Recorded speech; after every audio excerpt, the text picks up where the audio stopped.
Hello friends, आप लोग कैसे हो? मुझे उम्मीद है कि आप सभी अच्छे होंगे।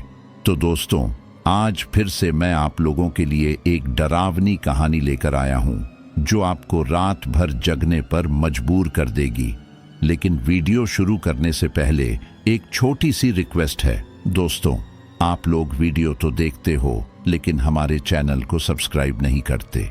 हमें बुरा लगता है क्योंकि हम आपके लिए रोज नया और इंटरेस्टिंग कंटेंट लाते हैं। तो प्लीज, अगर आपको हमारा कंटेंट पसंद आता है तो चैनल को सब्सक्राइब जरूर कीजिए और बेल आइकन दबाना मत भूलना। और हाँ, आप लोग वीडियो कहाँ से देख रहे हो ये हमें कमेंट्स में जरूर बताइए। अपना नाम और गांव का नाम लिखकर कमेंट करें ताकि हमें भी पता चले कि हमारी फैमिली कितनी बड़ी हो रही है। चलिए दोस्तों, अब बिना टाइम वेस्ट किए शुरू करते हैं आज की डरावनी कहानी, भूतिया ताजमहल। आगरा का ताजमहल दिन में जितना खूबसूरत और मोहब्बत का प्रतीक लगता है, रात में उसकी परछाई उतनी ही रहस्यमयी हो जाती है। दिन में हजारों सैलानी उसकी चमकती दीवारों और बारीक नक्काशी को निहारते रहते हैं, लेकिन जैसे ही सूरज ढलता है वह भीड़ भाड़ धीरे धीरे गायब हो जाती है। चारों तरफ एक अजीब सी खामोशी छा जाती है। केवल यमुना नदी का बहता पानी और रात के कीड़ों की आवाजें उस खामोशी को तोड़ती है। पर जब चांद आसमान पर अपनी सफेद चादर बिछाता है, तब ताजमहल संगमरमर की तरह नहीं बल्कि किसी अनजानी दुनिया का दरवाजा लगता है। रात के उस सन्नाटे में ताजमहल की सफेद दीवारें चमकती नहीं बल्कि ठंडी नजर आती हैं। संगमरमर की सतह पर चांदनी गिरते ही ऐसा लगता है जैसे किसी मृत आत्मा का चेहरा चुपचाप झांक रहा हो। हवाओं का बहना भी यहाँ अलग सा लगता है, जैसे हर झोंका अपने साथ कोई पुरानी फुसफुसाहट लेकर आ रहा हो। बहुत से लोग कहते हैं कि रात में ताजमहल के आसपास एक अजीब सी ठंडक महसूस होती है जो मौसम से नहीं बल्कि किसी अदृश्य ताकत से आती है। स्थानीय लोग अक्सर कहते हैं कि आधी रात के बाद ताजमहल को देखना खतरनाक होता है।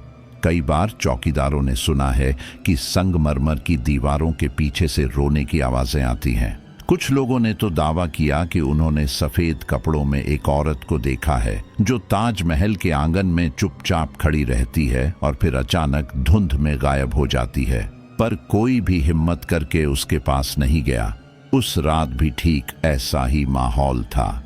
चारों तरफ गहरा सन्नाटा पसरा हुआ था। आसमान पर बादल थे, लेकिन बीच बीच में निकलने वाली चांदनी ताजमहल के गुंबद पर पड़कर उसे और भी डरावना बना रही थी। हवा का हर झोंका ऐसा लग रहा था जैसे कोई अदृश्य हाथ धीरे धीरे आपको छू रहा हो। दूर से देखने वालों के लिए यह बस एक खूबसूरत इमारत थी, लेकिन जो इसके करीब खड़ा था वह समझ सकता था कि यहाँ सिर्फ पत्थर और संगमरमर नहीं है, यहाँ कोई अनदेखी ताकत भी मौजूद है। दिल्ली के एक मशहूर कॉलेज में पढ़ने वाले 4 दोस्त आरव, सन्ना, कबीर और रिद्ध हमेशा एडवेंचर की तलाश में रहते थे। क्लासरूम और किताबों की नीरस जिंदगी से हटकर उन्हें अजीब और रहस्यमयी जगहों पर घूमने का बहुत शौक था। हर वीकेंड वे कोई नया प्लान बनाते और अपने छोटे से ग्रुप में हंसी मजाक के साथ रोमांचक यात्राएं करते। इस बार उनका प्लान था आगरा जाना और ताजमहल देखना। दिन में तो लाखों लोग ताजमहल देखते ही रहते हैं, मगर उनके मन में कुछ और ही खुराफात चल रही थी। कबीर, जो हमेशा सबसे निडर और शरारती माना जाता था, ने सबसे पहले यह आइडिया दिया कि क्यों न ताजमहल को रात में देखा जाए। उसने कहा, दिन में तो हर कोई घूम लेता है, लेकिन रात में ताजमहल वो असली मजा देगा। सुना है वहाँ बहुत भूत प्रेत की कहानियां हैं। अगर हम रात को वहाँ गए तो ये ट्रिप यादगार बन जाएगा। बाकी तीनों दोस्त पहले हंस पड़े, लेकिन धीरे धीरे उनके मन में भी डर और उत्सुकता का मिश्रण जगने लगा। आखिरकार चारों ने तय किया कि वे इस बार कुछ नया करेंगे, रात को ताजमहल देखेंगे। सन्ना, जो ग्रुप की सबसे समझदार और थोड़ी डरपोक थी, शुरू में राजी नहीं हुई। उसे डर था कि पकड़े गए तो पुलिस के चक्कर में न फंस जाए। लेकिन आरव ने उसे समझाया, डरने की जरूरत नहीं, हम बस थोड़ी देर अंदर जाकर देखेंगे और फिर वापस आ जाएंगे, कोई हमें पकड़ेगा नहीं। और वैसे भी जिन कहानियों को लोग सालों से सुनाते आ रहे हैं, उनमें से कितनी सच होती हैं। रिद्ध को तो ऐसे एडवेंचर का बेसब्री से इंतजार था। उसकी आंखों में चमक थी, जैसे वो किसी फिल्मी सीन का हिस्सा बनने जा रही हो। शाम को जब वे चारों आगरा पहुंचे तो दिन के उजाले में ताजमहल वाकई किसी सपने की तरह लग रहा था। भीड़ भाड़, गाइड्स की आवाजें और कैमरों की क्लिक की आवाजें हर तरफ गूंज रही थीं। लेकिन उनके मन में तो केवल रात का इंतजार था। वे दिन भर घूमते रहे, फोटो खिंचवाते रहे और एक दूसरे को चिढ़ाते रहे। मगर जैसे ही सूरज ढलने लगा और आसमान पर अंधेरा छाने लगा, उनके दिलों की धड़कनें तेज होने लगीं। चारों दोस्त अब असली प्लान की तैयारी में थे। शहर की भीड़ से हटकर अंधेरे की आड़ में वे ताजमहल के पिछले रास्ते की ओर बढ़े। सामने खड़ी उस भव्य इमारत की परछाई उन्हें दूर से ही किसी सोते हुए दानव जैसी लग रही थी। सब चुप थे, बस कबीर की आंखों में शरारत और चुनौती थी। उनके कदम धीरे धीरे उस रहस्य की ओर बढ़ रहे थे जहां उन्हें आने वाले पलों का कोई अंदाजा नहीं था। रात का समय धीरे धीरे गहराता जा रहा था। ताजमहल की ओर जाने वाले रास्ते पर अब सन्नाटा फैल चुका था। चारों दोस्त धीरे धीरे हंसी ठिठोली करते हुए मुख्य द्वार की ओर बढ़ रहे थे। दूर से ही उन्हें गेट पर बैठा एक बूढ़ा चौकीदार दिखाई दिया। उसका चेहरा झुर्रियों से भरा हुआ था। सफेद दाढ़ी लंबी और आंखों में एक थकी हुई गहराई थी, जैसे उसने बहुत कुछ देखा हो।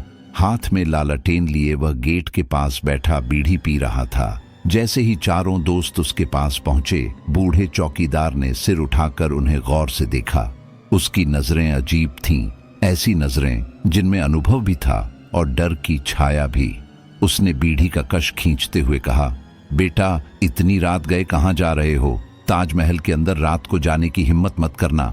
कबीर हंस पड़ा और बोला, बाबा आप भी ना, हमें पता है कि ये सब बस कहानियां हैं, लोग डराने के लिए कहते हैं। रात में क्या होगा? ताजमहल तो पत्थर का बना है, भूत प्रेत थोड़े ही रहते हैं वहां। बूढ़ा चौकीदार तुरंत गुस्से में नहीं आया, बल्कि उसकी आंखों में डर और गहरी चिंता साफ दिखाई दी। उसने आवाज धीमी करके कहा, बेटा, ये जगह सिर्फ पत्थरों की नहीं है। इस संगमरमर ने सदियों का दर्द देखा है। यहाँ की दीवारें रात में जागती हैं, औरतों के रोने की आवाजें आती हैं, कभी किसी को परछाई पीछा करती दिखाई देती है और कभी कोई लौट कर नहीं आता। मैं 30 साल से यहाँ पहरा दे रहा हूँ, लेकिन आधी रात के बाद कभी अंदर नहीं गया। सना के चेहरे का रंग उड़ गया। उसने धीरे से कहा, देखा, मैंने पहले ही कहा था कि ये सही आइडिया नहीं है। लेकिन कबीर ने उसका मजाक उड़ाते हुए कहा, अरे बाबा भी डरपोक है और तुम भी, देखना अंदर जाकर कुछ नहीं होगा। बूढ़े चौकीदार ने उनकी तरफ लालटेन उठाई। रोशनी में उसका चेहरा और भी भयावह लग रहा था। उसने फुसफुसाते हुए कहा, अगर जाना ही है तो याद रखना, भीतर जाने के बाद जो भी दिखे, जो भी सुनाई दे, उसे सच मत मानना, वरना ये दीवारें तुम्हें अपने भीतर समा लेंगी। चारों दोस्त ठिठक गए। उनके दिल की धड़कनें बढ़ गईं। हवा अचानक और ठंडी हो गई थी, जैसे कोई अदृश्य ताकत पास आ गई हो। लेकिन कबीर की हिम्मत और जिद ने सबको आगे बढ़ने पर मजबूर कर दिया। उन्होंने चौकीदार की बातों को हंसी में उड़ाया और धीरे धीरे उस रहस्यमय अंधेरे में कदम रख दिया जहां से वापसी आसान नहीं थी। चारों दोस्त ताजमहल के अंदर दाखिल हो चुके थे। बाहर की दुनिया की हल्की हल्की आवाजें अब गायब हो चुकी थीं। अंदर बस अंधेरा, ठंडी हवा और संगमरमर की ठोस दीवारें थीं। चांदनी खिड़कियों से छनकर फर्श पर अजीब सी लकीरें बना रही थी। यह सब इतना शांत था कि उनके कदमों की आहट भी कई गुना ज्यादा गूंज रही थी।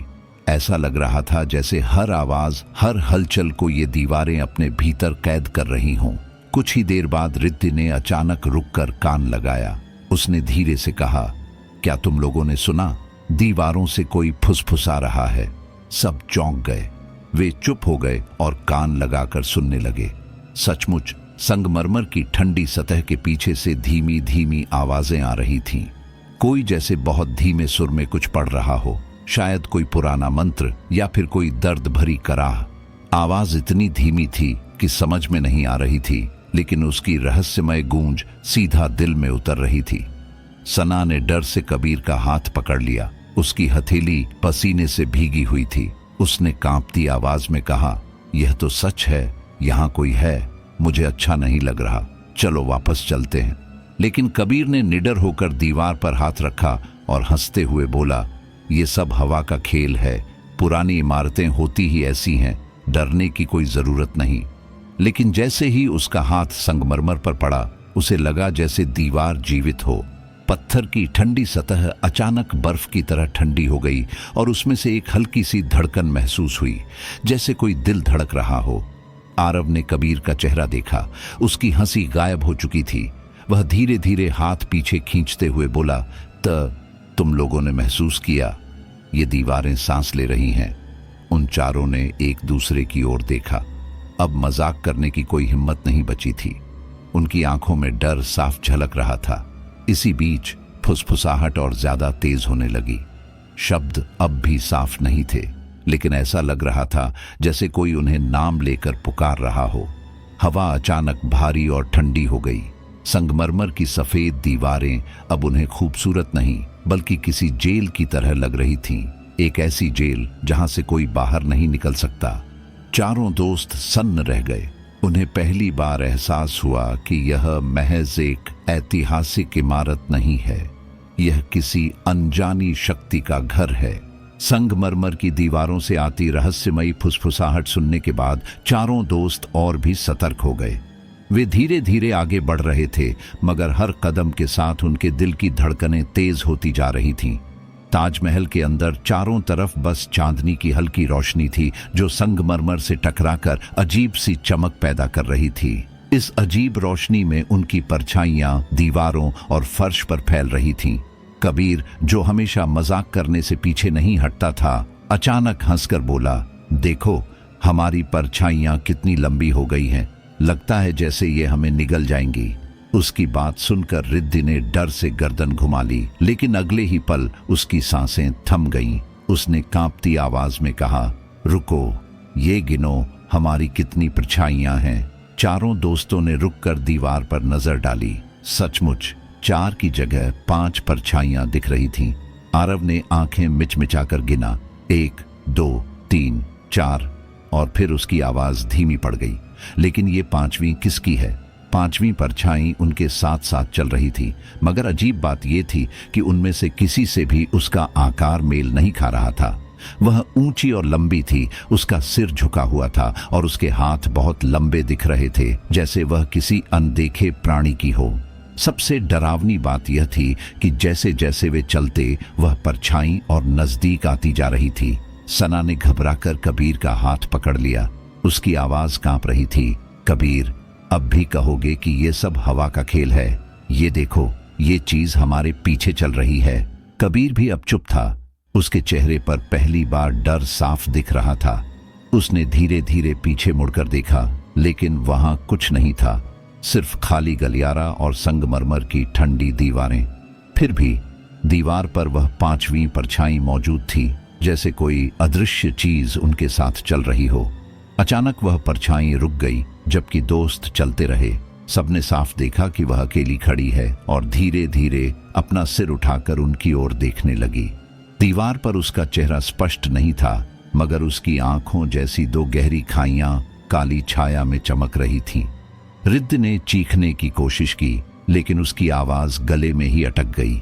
हवा अब और ठंडी हो चुकी थी और गलियारे में एक अजीब सी घुटन फैल गई थी। ऐसा लग रहा था कि वह 5वीं परछाई अब सिर्फ दीवार पर नहीं, बल्कि उनकी आत्मा के भीतर भी उतर चुकी है। 5वीं परछाई देखकर चारों दोस्त पहले ही सहम चुके थे। अब वे धीरे धीरे ताजमहल के अंदर गहराई में जा रहे थे। हवा भारी हो चुकी थी और हर सांस लेना मुश्किल लग रहा था। चारों के कदमों की आवाज पूरे गलियारे में गूंज रही थी, मानो हर आहट कोई अदृश्य ताकत सुन रही हो।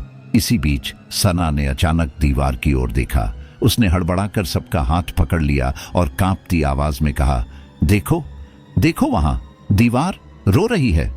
सबने एक साथ उस जगह नजर डाली। संगमरमर की चिकनी सफेद दीवार से छोटे छोटे कतरे टपक रहे थे। पहले तो लगा कि यह पानी है, शायद नमी की वजह से, लेकिन ध्यान से देखने पर उनके रोंगटे खड़े हो गए। वह बूंदें पानी की नहीं थीं, बल्कि गाढ़े लाल रंग की थीं, खून की तरह। हर बूंद फर्श पर गिरते ही फैल जाती थी और अंधेरे में चमकने लगती थी जैसे जिंदा हो। रिद्धि की आंखों से आंसू निकल पड़े। उसने पीछे हटते हुए कहा, ये कैसे हो सकता है? संगमरमर खून रो रहा है। ये जगह इंसानों के लिए नहीं है। आरव ने खुद को संभालने की कोशिश की, मगर उसके हाथ भी कांप रहे थे। उसने जबरदस्ती हिम्मत दिखाते हुए कहा, शायद हमारी आंखें धोखा खा रही हों, यह सब वैसा नहीं है जैसा दिख रहा है। लेकिन तभी एक भयानक घटना हुई। कबीर ने जिज्ञासा में दीवार को छू लिया। उसके हाथ पर लाल बूंदें चिपक गईं। पहले वे साधारण तरल जैसी लगीं, लेकिन अगले ही पल उन्होंने उसकी त्वचा को जलाना शुरू कर दिया। कबीर दर्द से चिल्लाया और हाथ पीछे खींच लिया। उसकी हथेली पर एक गहरा लाल निशान पड़ गया था, जैसे किसी ने उसे अंदर से जला दिया हो। सना घबरा कर रोने लगी। उसने कहा, अब बहुत हो गया, हमें तुरंत यहां से निकलना चाहिए। ये जगह हमें जिंदा नहीं छोड़ेगी। मगर गलियारे की ठंडी हवा ने उसकी आवाज को जैसे निगल लिया। दीवार से खून अब और तेजी से बहने लगा था, जैसे किसी अदृश्य आत्मा का दुख और गुस्सा बाहर निकल रहा हो। चारों दोस्त अब समझ चुके थे कि ताजमहल केवल मोहब्बत की निशानी नहीं, यह सदियों पुराने दर्द और अधूरी आत्माओं का कैद खाना भी है। और अब वे उसी कैद खाने में फंस चुके थे। संगमरमर की दीवारों से बहता लाल तरल देखकर चारों दोस्त पहले ही बुरी तरह डर चुके थे। कबीर की हथेली पर पड़े गहरे निशान से सबका यकीन पक्का हो गया था कि यह सब उनकी आंखों का धोखा नहीं है। लेकिन अब लौटना भी आसान नहीं था। गलियारे में वापस जाने का रास्ता उन्हें धुंधला सा दिख रहा था, जैसे धुंध ने सब कुछ निगल लिया हो। ऐसे में उनके सामने अचानक एक और दरवाजा दिखाई दिया, भारी, पुराना और रहस्यमय। वह दरवाजा बाकी संगमरमर की दीवारों से अलग था। यह काले पत्थर का बना हुआ था, जिस पर लोहे की कीलें जड़ी हुई थीं। उसके ऊपर नक्काशी उभरी हुई थी, अजीब आकृतियां जो इंसानी चेहरों जैसी लग रही थीं, लेकिन चेहरे टेढ़े मेढ़े और पीड़ा में विकृत थे। दरवाजे के किनारों से हल्की ठंडी हवा बाहर आ रही थी, जैसे भीतर किसी अंधेरे कुंड में बर्फ जमा हो। आरव ने धीरे से दरवाजे पर हाथ रखा। जैसे ही उसकी उंगलियां उस पत्थर को छुईं, एक तीखी सनसनाहट उसके शरीर में दौड़ गई। उसने तुरंत हाथ पीछे खींच लिया और भारी सांस लेते हुए बोला, इस दरवाजे के पीछे कुछ जरूर है, कुछ ऐसा जो हमें यहां नहीं देखना चाहिए। रिद्धि की आंखों से आंसू बह रहे थे। उसने डरते हुए कहा, नहीं, हमें वापस चलना चाहिए। ये दरवाजा, ये जिंदा लगता है। देखो तो, ये जैसे सांस ले रहा हो। वह सही कह रही थी। दरवाजा हल्के हल्के हिल रहा था, मानो भीतर कोई कैद आत्मा धड़क रही हो और बाहर निकलना चाहती हो। कबीर, जो हमेशा सबसे आगे रहता था, अब भी अपनी जिज्ञासा रोक नहीं पाया। उसने कांपते हाथों से दरवाजे की कुंडी को धक्का दिया। हैरत की बात यह थी कि दरवाजे पर कोई ताला नहीं था। कुंडी धीरे धीरे चरमराने लगी और दरवाजा थोड़ा सा खुल गया। तभी भीतर से एक ठंडी हवा का तेज झोंका बाहर निकला। उस झोंके के साथ एक औरत की दर्द भरी चीख गलियारे में गूंज उठी। चारों दोस्त चीख उठे और एक दूसरे से चिपक गए। वह आवाज इतनी गहरी और भयानक थी कि लगता था जैसे सदियों से कोई आत्मा अपनी पीड़ा दुनिया के सामने बयां करना चाह रही हो। दरवाजे के पीछे से अब और भी हल्की हल्की फुसफुसाहटें आने लगीं, कभी रोने की, कभी किसी का नाम पुकारने की। सना ने कांपते हुए कहा, अगर यह दरवाजा पूरी तरह खुल गया तो न जाने क्या बाहर आ जाएगा। हमें यहां से भागना होगा। लेकिन किस्मत ने उनके लिए कुछ और ही तय कर रखा था। दरवाजा खुद ब खुद धीरे धीरे और खुलने लगा, जैसे किसी अदृश्य ताकत ने उसे धक्का दिया हो। और अब उस दरवाजे के अंधेरे से कोई परछाई धीरे धीरे बाहर आती दिख रही थी। दरवाजा धीरे धीरे चरमराते हुए खुला और भीतर से और भी घना अंधेरा बाहर फैलने लगा। ठंडी हवा इतनी तेज हो चुकी थी कि चारों दोस्तों के कपड़े फड़फड़ाने लगे। कबीर ने हिम्मत करके दरवाजे के अंदर झांकने की कोशिश की, लेकिन वहां बस काला शून्य था, जैसे किसी अंतहीन खाई का मुंह। तभी उस अंधेरे में एक हल्की सी चमक दिखाई दी। धीरे धीरे उस चमक से एक आकृति उभरने लगी। वह सफेद पोशाक में लिपटी हुई थी, जैसे कोई दुल्हन या शहजादी हो। उसका चेहरा घूंघट से ढका हुआ था और उसके लंबे बाल हवा में बिखर रहे थे। वह जमीन पर चल नहीं रही थी, बल्कि हवा में कुछ इंच ऊपर तैर रही थी। उसकी चाल धीमी थी, मगर उसकी मौजूदगी ने पूरे गलियारे को और ठंडा कर दिया। रिद्धि ने कांपते हुए आरव का हाथ पकड़ लिया और फुसफुसाई, ये कौन है? इंसान तो नहीं लगती। उस परछाई ने धीरे धीरे अपना सिर उठाया और घूंघट के पीछे से हल्की सी आहट निकली। उसकी आवाज बेहद धीमी लेकिन इतनी गहरी थी कि चारों दोस्तों की रूह कांप गई। उसने कहा, यहाँ जो भी आता है लौट कर नहीं जाता। सना ने डर से चीखना चाहा, लेकिन उसकी आवाज गले में ही अटक गई। उसकी आंखों से आंसू बह रहे थे और शरीर बर्फ की तरह ठंडा पड़ चुका था। कबीर, जो अब तक बहादुरी दिखा रहा था, उसके चेहरे पर भी पहली बार असली डर दिखाई दिया। शहजादी की परछाई अब और करीब आ चुकी थी। उसकी सफेद पोशाक पर हल्के हल्के लाल धब्बे दिखाई देने लगे, जैसे खून के निशान हों। उसकी चाल धीमी थी, मगर उसके हर कदम की आहट पूरे गलियारे में गूंज रही थी।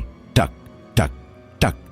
अचानक उसने अपने हाथ उठाए। वे हाथ अस्वाभाविक रूप से लंबे और पतले थे, जैसे हड्डियां बाहर झांक रही हों।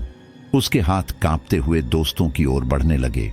घूंघट के पीछे से अब सिर्फ दो गहरी काली आंखें चमक रही थीं, जिनमें न इंसानियत थी न रहम। आरव ने कांपती आवाज में कहा, ये मुगल काल की कोई आत्मा लगती है, शायद कोई रानी जो यहां कैद हुई थी।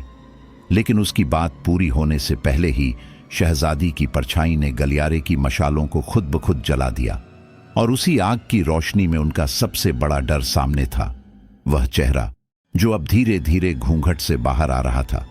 उसका चेहरा इंसानी नहीं, बल्कि किसी पिघले हुए मोम की तरह विकृत था। आंखें खोखली, होंठ सिले हुए और गालों से लगातार खून रिस रहा था। चारों दोस्त वहीं जड़ हो गए। उन्हें अब यकीन हो चुका था कि ताजमहल केवल प्यार की यादगार नहीं, यह आत्माओं का भी घर है। और अब वह आत्मा उनकी ओर बढ़ रही थी। शहजादी का विकृत चेहरा देखकर चारों दोस्तों की सांसें थम गईं।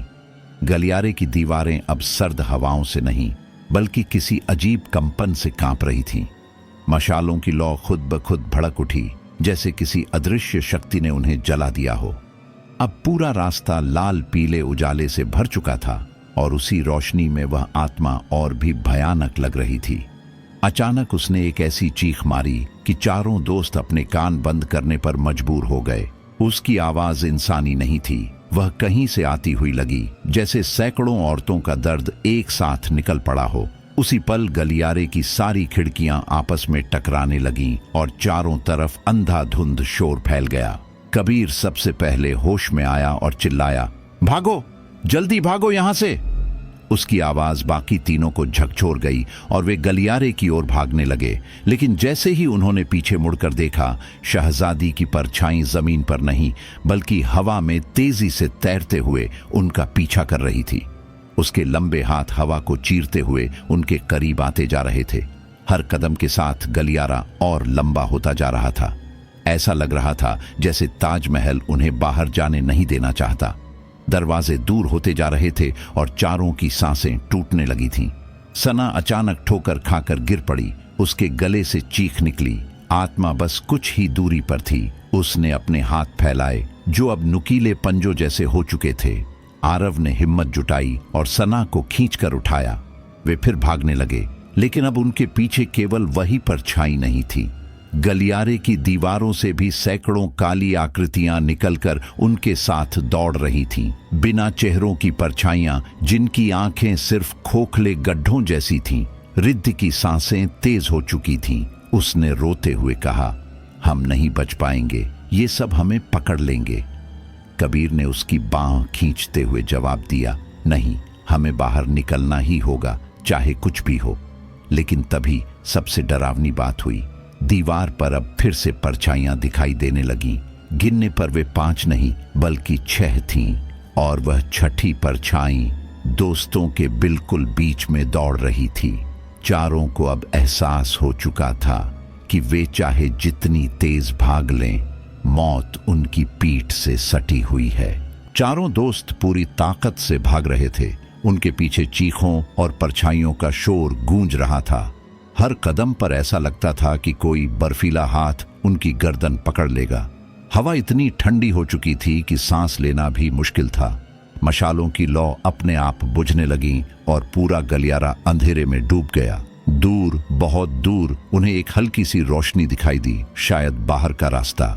चारों ने पूरी जान लगाकर उस रोशनी की ओर दौड़ना शुरू किया। शहजादी की चीख अब और भी भयानक हो गई थी, जैसे वह उनकी आत्माओं को अपने भीतर खींच रही हो। आखिरकार वे गेट तक पहुंच गए। जैसे ही उन्होंने बाहर कदम रखा, सब कुछ अचानक शांत हो गया। न ठंडी हवा, न फुसफुसाहटें, न चीखें। चारों तरफ वही सामान्य रात थी। चांद आसमान में चमक रहा था और यमुना नदी शांत बह रही थी। तीनों दोस्त आरव, सन्ना और रिद्धि जमीन पर गिर पड़े, हांफते हुए। उन्होंने पीछे मुड़कर देखा, लेकिन अब दरवाजा गायब था। वहां बस सफेद संगमरमर की दीवार थी, मानो कुछ हुआ ही न हो। सन्ना ने कांपती आवाज में कहा, हम बच गए। आरव ने सिर हिलाया, लेकिन उसका चेहरा खोया हुआ था। रिद्धि ने अचानक चारों ओर नजर दौड़ाई और उसकी चीख निकल गई, कबीर कहाँ है? वे तीनों इधर उधर देखने लगे। कबीर उनके साथ दौड़ा था, दरवाजे तक आया था, लेकिन बाहर कदम रखने के बाद वह कहीं भी दिखाई नहीं दे रहा था। जमीन पर उसकी कोई छाप नहीं थी, न उसकी आवाज, न कोई निशान। बस तीन ही लोग बचे थे। घबराहट और सदमे में डूबे वे तीनों चुपचाप बैठे रह गए। तभी आरव के फोन में एक अजीब सी वाइब्रेशन हुई। उसने डरते हुए स्क्रीन पर नजर डाली। कैमरे की गैलरी अपने आप खुल गई थी। उसमें उनकी ताजा खींची गई तस्वीरें थीं। आखिरी फोटो देखकर उनकी रूह कांप गई।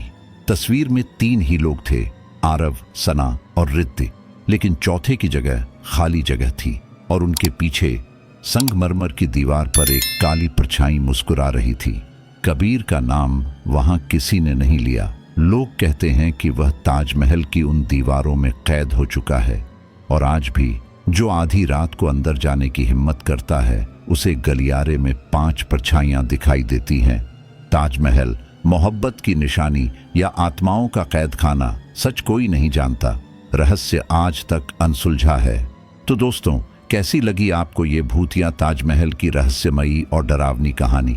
क्या आपने भी महसूस किया कि आपके आसपास कोई परछाई खड़ी है? अगर हाँ, तो यकीन मानिए आप अकेले नहीं हो। दोस्तों, अगर ये कहानी आपको डरावनी और मज़ेदार लगी हो तो वीडियो को लाइक ज़रूर करना, और हाँ, ऐसे ही और रोमांचक किस्से सुनने के लिए चैनल को सब्सक्राइब कर दीजिए, ताकि हमारी अगली डरावनी कहानी सबसे पहले आपको मिले।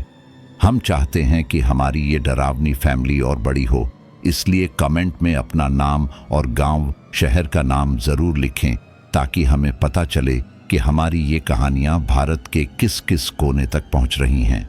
तो मिलते हैं अगली डरावनी रात में एक नई रहस्यमयी कहानी के साथ। तब तक के लिए सावधान रहिए, सुरक्षित रहिए और अपने आसपास की परछाइयों से बचकर रहिए।